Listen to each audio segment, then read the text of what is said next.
Hey, let's see what we talk there. I talk about standing on the promises. That's what we talk about. We talk about standing on the promises. In 2001, when Daddy first started talking about divorce,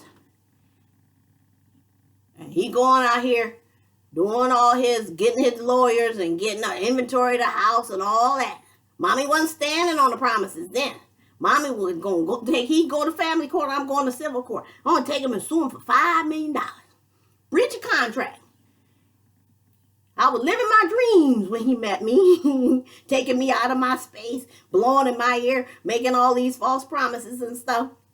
And I was going to take him to family court while he making inventory of stuff in the house that he want to put down and he want. And I'm going out here and make a list of all the people I'm going to parade in front of the court that can say, hey, yeah, that's right. She told me she wasn't getting married again. She was securing her space. Leave her alone. All she doing is out here dating, having a good time.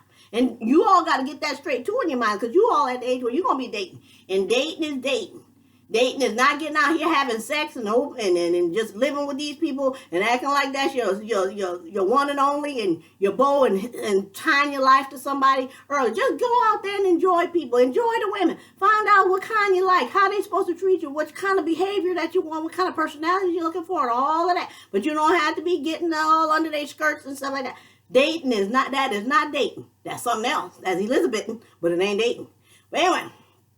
So, and your father wasn't the first professional I ever dated. And he wasn't the first. I had a bunch of people with integrity that came across that stage, because I had all the people I ever dated. Army, Navy, Air Force, or Marines. I dated an orthopedic doctor, a pediatrician. I dated a cardiothoracic surgeon. In fact, the cardiothoracic surgeon had the key to my house when I went to Hawaii for my pediatric specialty course. I gave him the key to my house so he can check on things, make sure everything's okay. I dated an endocrinologist. Well, he was an endocrinologist to be. He was a guy who was in medical school, and I was in nursing school. We used to get together and study and stuff like that. So I dated him, and then I dated that OBGYN that I met. He the only one that wanted to not take this gym seriously. And when I say I'm just out here dating, I'm not wanting to get married. He didn't take no for answer. He pursued me like Obama, like Barack pursued Michelle. But Barack was good on his promise. He kept his word. Anyway. I'm sorry. But all I'm saying is I didn't start out like, I'm going to, this marriage, I'm not going to let it go. Just forever, better for worse, for support. Oh no, he was going to family court, I was going to civil court, I won't sue him.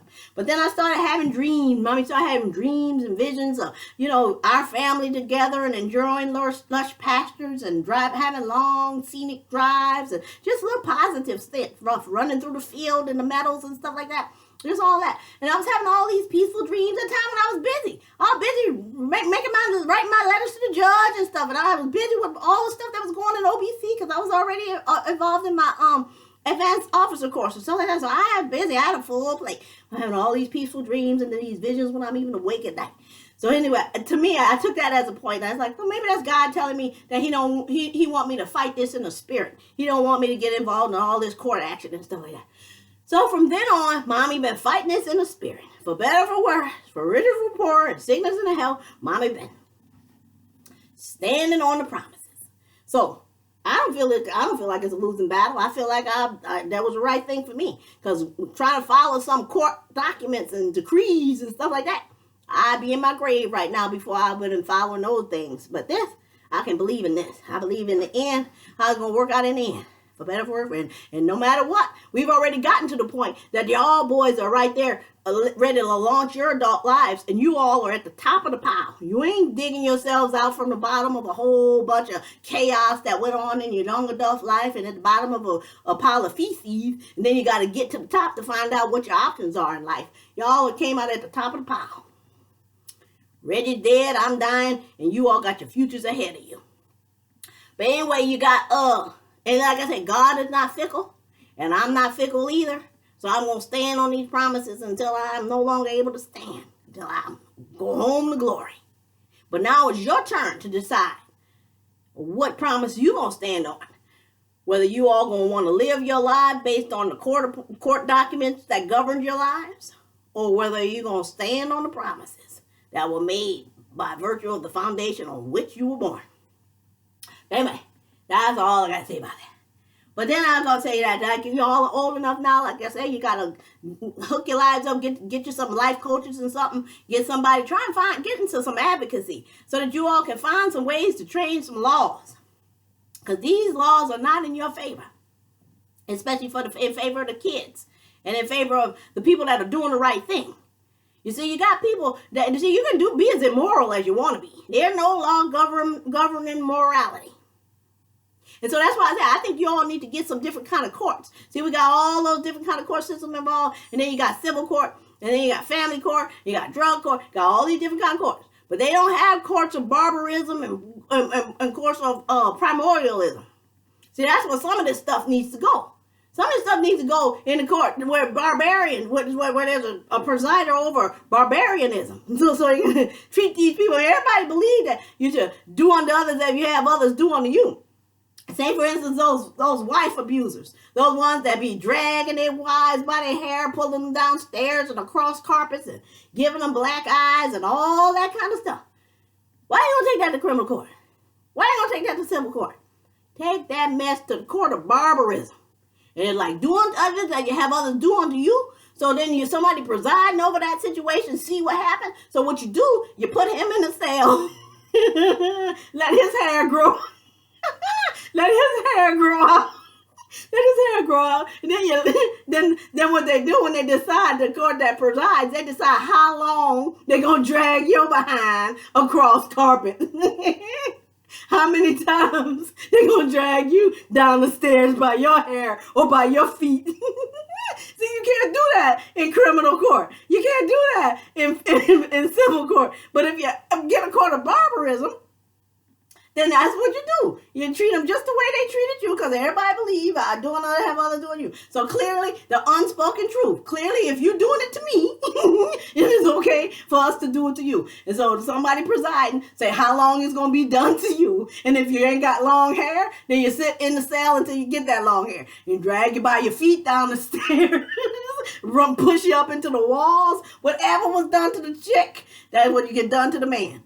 And then they go into live in some house. They don't go back home. They go live into some house of abusers where they send all the batterers. And so all the batterers are staying in one place. The women and children shouldn't have to pack up and leave and hide out. Hey, society is supposed to help people like that. You're not supposed to help the people that are doing all the uncivilized behavior. It's funny how we do that. I feel like we're in the Twilight Zone. Like we help the wrong people. We help the batterers. They get to stay in the house. The wife and the kids got to pack up and go to the helpless shelter, or the battered women's shelter. Don't do it. Stay right there. Take them to the court of barbarism. Let them get dealt with there. Then when they get all battered and bruised and all broken stuff, lead to the side, broken jaws, and send them over to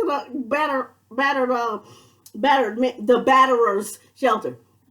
Same thing with that primordialism. They got a court of primordialism. When people want to act like primates, like these men now, this is nothing. I mean, like, it's like nothing is new under the sun. Men are just not, well, y'all are men too. But some men, I ain't saying all men, but some men, they just don't know how to just be with one person. They with you, and then they got to be with this other one, and that other one, and this other one. And once upon a time, the women were virtuous. And the only way they're going to be with you is if they're married to you. But it ain't like that now.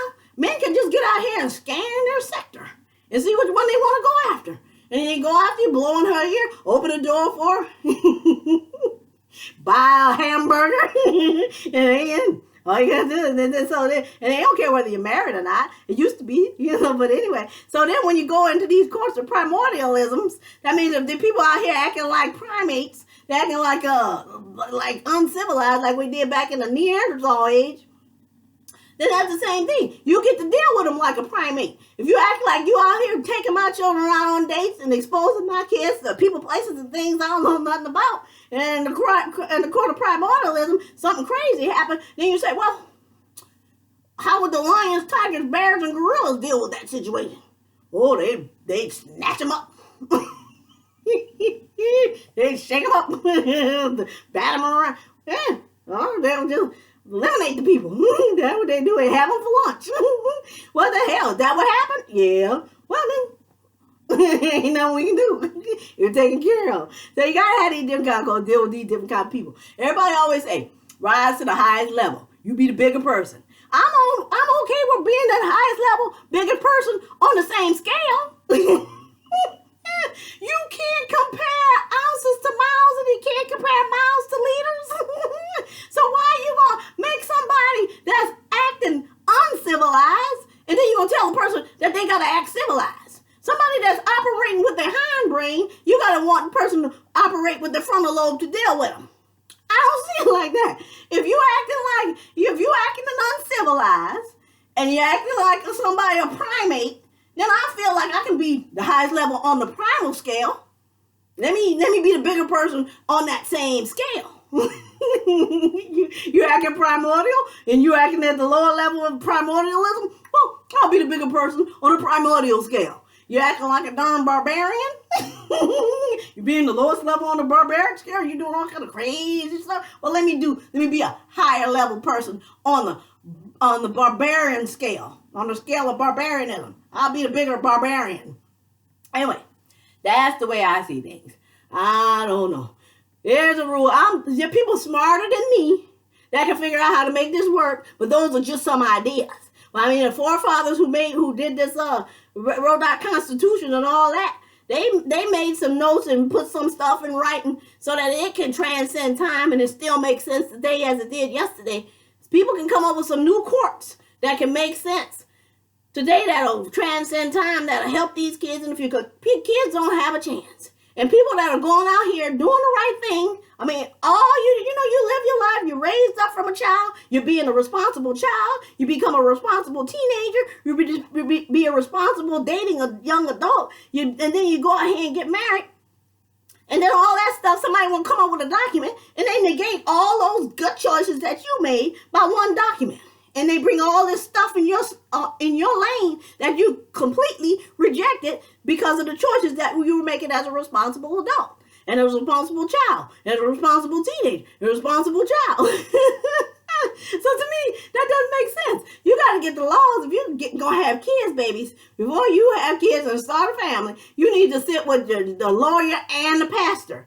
And you need to try and find a way to make these things legal. The stuff in here, it needs to have as much teeth as some unilateral document that somebody make up in some secular court. Because people are not acting moral they're not being moral because society is requiring them to do so anymore. Society don't require you to be moral anymore. You can be as immoral as you want to be in society. So anyway, let me turn this off. You gotta figure it out. Get yourself a life coach and figure it all out. Cause mine not gonna be here to help you all with this kind of stuff. Cause it's getting late today. Time is going down.